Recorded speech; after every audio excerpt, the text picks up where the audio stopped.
Hello mga kainday! Another day, another vlog po tayo. Ayan, nagpiprepare tayo ng ating lulutuin for dinner. Magpa-fried lang tayo dyan ng fried tilapia. Nilagyan ko siya ng seasoning sa loob mga kainday. Ayan.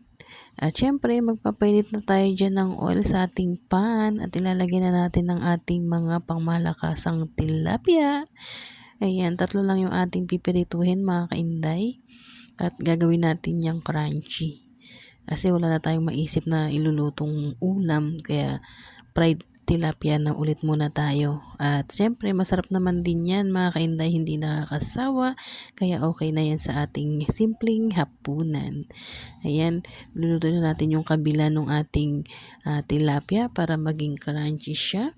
Ayan. Lulutuin natin mekos mga kainday. Ayan, paulit-ulit lang yung ating ulam kasi mahirap mag-ulam ng masyadong pork. At syempre, pampa-high blood, bawal tayo sa mga ganyan. Kaya magtiis muna tayo sa fish. Ayan, biniluto na natin yan magkabila. Crunchy na siya dyan. At syempre, gagawa tayo dyan ng ating sausawan na toyo na may kalamansi. At syempre, may natira tayo dyan na pakbet kaninang tanghali. Kaya sasama na natin yan sa ating hapunan. Kaya ayan na guys, naluto na ang ating tilapia. It's so yummy, it's so crunchy.